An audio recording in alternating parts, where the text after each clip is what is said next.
कहानी। पिंजरे का पंछी। कौन कर रहा था कामिनी को ब्लैकमेल। कामिनी दरवाजे के बाहर खड़ी थी, खूब सज-धज कर। सामने उसे एक अधेड़ उम्र का आदमी आता दिखाई दिया। उसे लगा कि वो उसकी ओर चला आ रहा है, पर यह क्या। वो उसके बगल में खड़ी लड़की के पास चला गया और उससे बातें करने लगा। कामिनी सोचने लगी, अब मेरी जवानी ढलने लगी है, शायद इसलिए लड़के तो दूर अधेड़ भी मेरे पास आने से कतराने लगे हैं। आज भी मैं कुछ कमा नहीं पाई, अब मैं दीदी को क्या जवाब दूंगी। यही हाल रहा तो एक दिन वे मुझे यहाँ से निकाल बाहर करेगी। इसके बाद कामिनी पुरानी यादों में खो गई। कामिनी के माता पिता गरीब थे। उसकी माँ लोगों के बर्तन साफ करके घर का खर्चा चलाती थी। माता पिता ने कामिनी को अपना पेट काट कर पढ़ाना चाहा और उसे शहर के एक स्कूल में भर्ती किया। उनका सपना था कि कामिनी भी पढ़ लिख कर समाज में नाम कमाए। एक दिन स्कूल से छुट्टी होने के बाद कामिनी घर आने के लिए ऑटो रिक्शा का इंतजार करने लगी।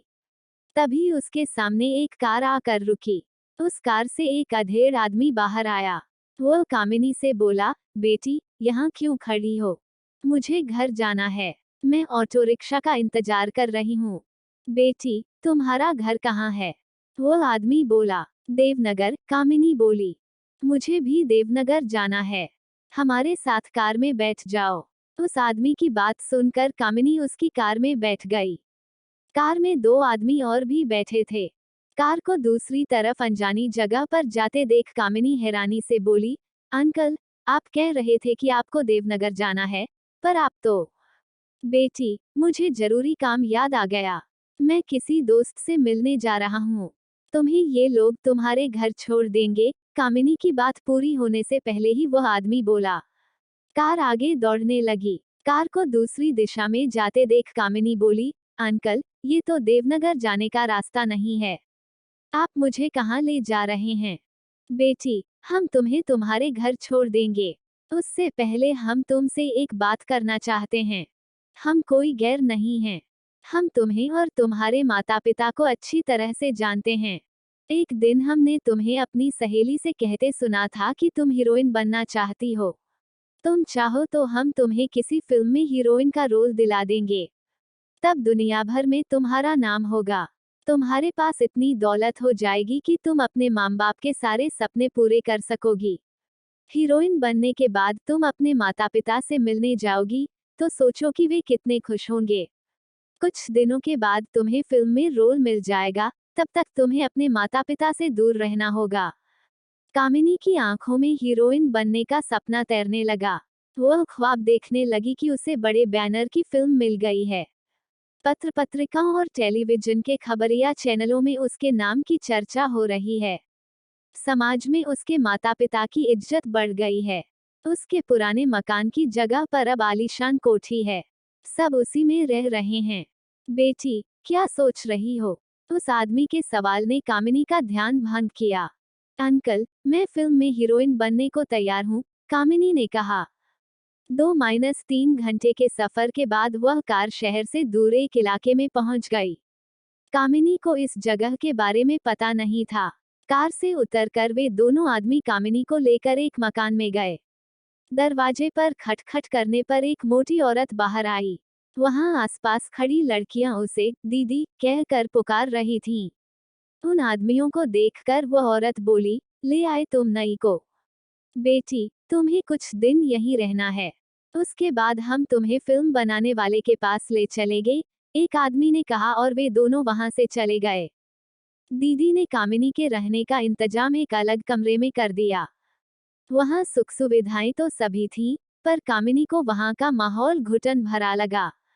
3 दिन के बाद दीदी कामिनी से बोली, आज हम तुम्हें एक फिल्म बनाने वाले के पास ले चलेंगे। वे जो भी कहें, सब कुछ करने को तैयार रहना। कुछ देर बाद एक कार आई।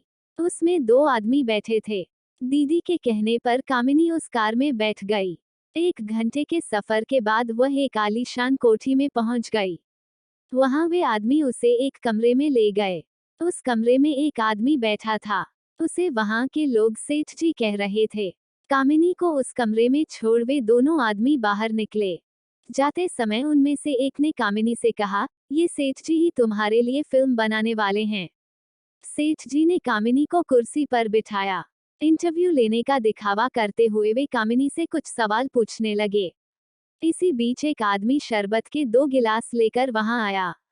एक गिलास सेठ जी ने पिया और दूसरा गिलास कामिनी को पीने को दिया। शरबत पीने के बाद कामिनी पर बेहोशी छा गई। उसे जब होश आया तो उसने अपने सामने सेठ जी को मुस्कुराते हुए देखा। वह दर्द से कराह रही थी। मेरे साथ धोखा हुआ है। मैं तुम सबको देख लूंगी। मैं तुम्हें जेल की सलाखों के पीछे पहुंचा दूंगी, कामिनी चिल्लाई। तुम्हारे साथ कोई धोखा नहीं हुआ है। तुम फिल्म में हीरोइन बनना चाहती थीं।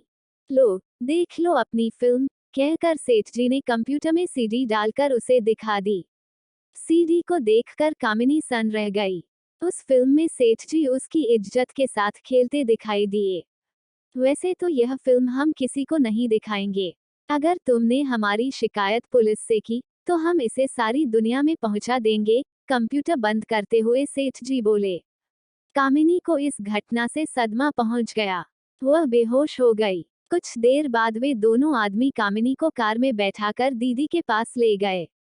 कामिनी गुमसुम रहने लगी। वह न कुछ खाती थी, न किसी से बातें करती थी।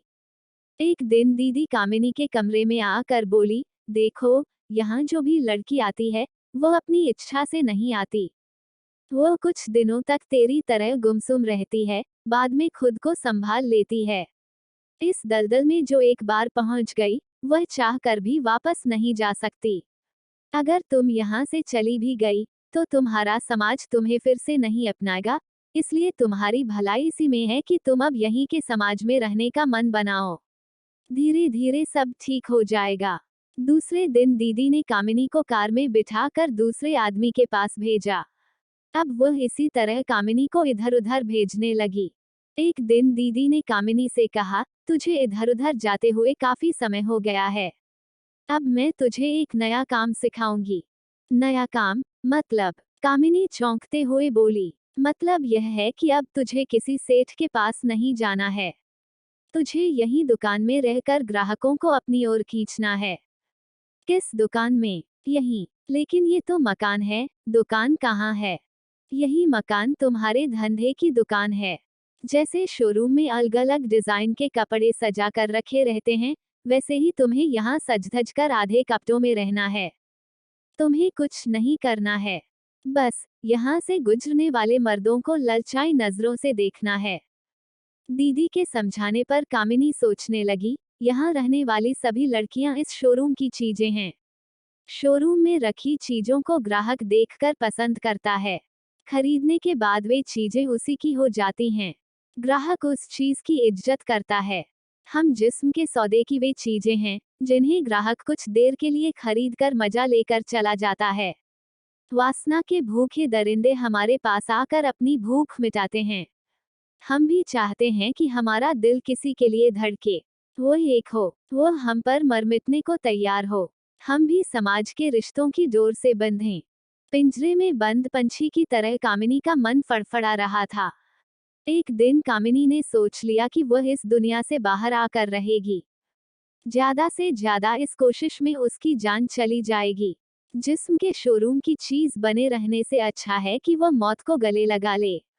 अगर वह बच गई, तो समाज का हिस्सा बन जाएगी। कामिनी ने दीदी को भरोसे में ले लिया। अपने बर्ताव और काम से उसने दीदी पर असर जमा लिया। दीदी को यकीन हो गया था कि कामिनी ने खुद को यहाँ की दुनिया में ढाल लिया है। एक दिन मौका देखकर कामिनी वहां से भाग गई और ट्रेन में बैठकर अपने घर चली गई। इतने सालों के बाद कामिनी को देखकर उसके भाई खुश हो गए। उन्होंने कामिनी को बताया कि माता पिता की मौत हो चुकी है। वो अपने भाई विनोद और सोहन के साथ रहने लगी।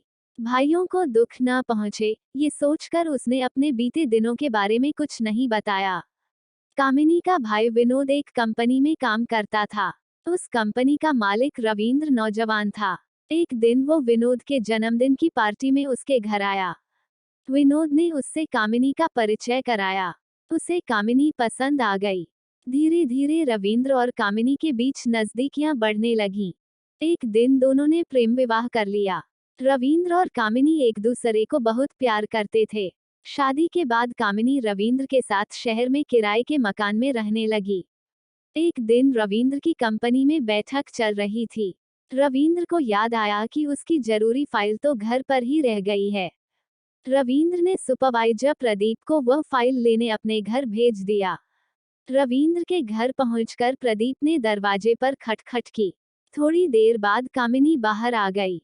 कामिनी, तू यहाँ? तूने मुझे पहचाना? कामिनी को देखकर प्रदीप बोला। नहीं तो, कामिनी बोली। वहाँ मैं तुम्हारे पास कई बार आया करता था। क्या तुझे यहाँ साहब किराए पर लाए हैं? प्रदीप की बात सुनकर कामिनी चुप रही। प्रदीप कामिनी को बाहों में भरने लगा। वो उसे छूने की कोशिश करने लगा। परे हट जाओ मेरे सामने से, कामिनी चिल्लाई। जानम, मैंने तुम्हें कई बार प्यार किया है। आज यहाँ तू और मैं ही तो हैं। मेरी इच्छा पूरी नहीं करोगी? नहीं, तुम्हें मुझसे तमीज से बात करनी चाहिए। मैं तुम्हारे साहब की बीवी हूँ, कामिनी चिल्लाई। तमीज से? प्रदीप हंसकर बोला। मैं साहब को तुम्हारे बारे में सब कुछ बता दूंगा, प्रदीप बोला। नहीं, तुम ऐसा नहीं करोगे। मेरी जिंदगी बर्बाद हो जाएगी। ठीक है, अगर तुम अपनी जिंदगी बर्बाद होने से बचाना चाहती हो, तो मैं जब चाहूँ तुम्हें मेरी इच्छा पूरी करनी होगी। तुम्हें ये काम आज और अभी से करना होगा। जिस दिन तुमने मेरा कहा नहीं माना, मैं तुम्हारी पूरी कहानी साहब को बता दूंगा, जाते जाते प्रदीप कामिनी से बोला। अब प्रदीप रविंद्र की गैरहाजिरी में समय समय पर कामिनी से मिलने आने लगा। एक दिन किसी काम से रविंद्र अपने घर समय से पहले आ गया। उसने प्रदीप और कामिनी को एक साथ देख लिया। उसने प्रदीप और कामिनी को बुरी तरह डांटा। उसने प्रदीप को नौकरी से हटाने की धमकी दी। प्रदीप ने रविंद्र को कामिनी के बारे में सब कुछ बता दिया। रविंद्र ने कामिनी का साथ छोड़ दिया। कामिनी के बारे में जब उसके भाइयों को पता चला, तो उन्होंने भी उसे अपने साथ रखने से मना कर दिया। कामिनी के पास फिर उसी दुनिया में लौटने के सिवा कोई रास्ता नहीं रह गया था। कामिनी, आज भी कुछ कमाया या नहीं? दीदी की बात सुनकर कामिनी यादों से बाहर आ गई।